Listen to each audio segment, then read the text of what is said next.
যেহেতু অভিনেতা ছিলেন শাকিব খান, তো উনার পাশে কে হতে পারে এটার স্পেকুলেশন নানা রকম। আমাকে নিয়ে আসলে ওভাবেই ভাবা হোক বা কাজ করা হোক যেখানে আমি একটা চমক হিসেবে একটা এলিমেন্ট হতে পারি বা যোগ করতে পারি। আমি তো আসলে একজন উপস্থাপনা দিয়ে আমার ক্যারিয়ার শুরু। তো নিজের সেই চিরচেনা জায়গাটা চাইলেও ভুলে যেতে পারি না। আমি যেমন চাই সেরকম সেই জায়গাটাও আমাকে খুব টানে। তো পরপর দুটো অনুষ্ঠান আমি করেছি, এখনও আমার একটা অনুষ্ঠানেরই শ্যুট হচ্ছে এফডিসির একটি ফ্লোরে।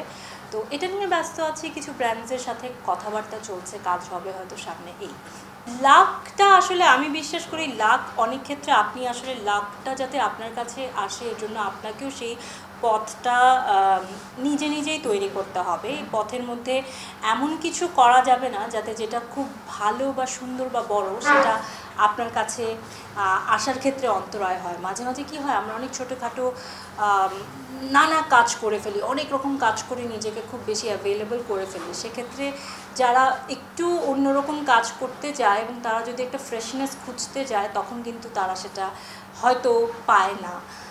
যেমন তুফানের ক্ষেত্রে অনেকটা তাই ছিল।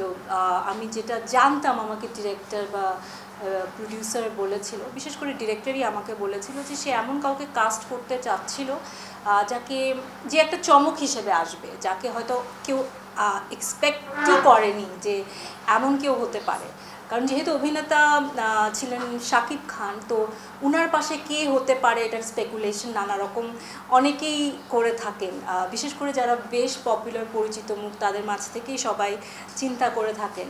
তো রাফি আসলে সেই জিনিসটাই ব্রেক করতে চেয়েছিল এবং আমিও চাই যে আমাকে নিয়ে আসলে ওভাবেই ভাবা হোক বা কাজ করা হোক যেখানে আমি একটা চমক হিসেবে একটা এলিমেন্ট হতে পারি বা যোগ করতে পারি। এই ভাবনাটা কাজে মানে মাথায় থাকে বলে হয়তো আমি একটু আস্তে ধীরেই কাজ করি। অভিনয় তো প্রথম আমি আয়নাবাজিতেই করেছি, তো অবশ্যই সেই সময় তো আমার নার্ভাসনেস চূড়ান্ত লেভেলে ছিল। আর এত বড় বড় নাম আমার সাথে মানে আমার এই প্রজেক্টে যুক্ত ছিল।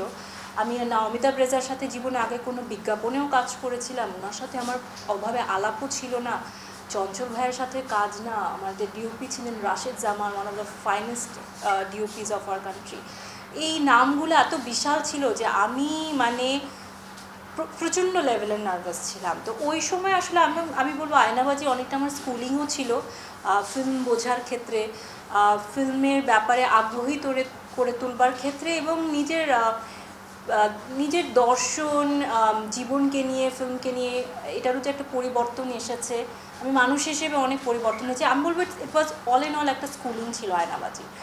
ওই সময় নার্ভাস ছিলাম, পর্দায় সেভাবে দেখা যায়নি কারণ তারা প্রত্যেকে আমাকে অনেক কমফোর্টেবল করেছিল ওই সময়। আমার ডিরেক্টর থেকে শুরু করে যারা আমার অ্যাসিস্ট্যান্ট ডিরেক্টর ছিল ওই প্রজেক্টে প্রত্যেকে জন্য হেল্প করেছিল। তুফানের ক্ষেত্রে অ্যাকচুয়ালি আমার খুব বেশি নার্ভাসনেস কাজ করেনি, টু বি ভেরি অনেস্ট। হয়তো সময়ের সাথে 8 বছর হয়ে গেছে যে অভিনয় করছি, অল্প করে হলেও একটু তো কনফিডেন্স গেইন করেছি। প্লাস আমার হোমওয়ার্কটা আমি নিজে অনেকখানি করার চেষ্টা করেছিলাম।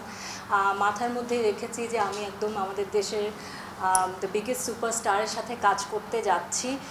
উনি শুধু সুপারস্টার নাই, তকমা তো ওনার সাথে আছে, বাট উনি one of the finest actors of our country.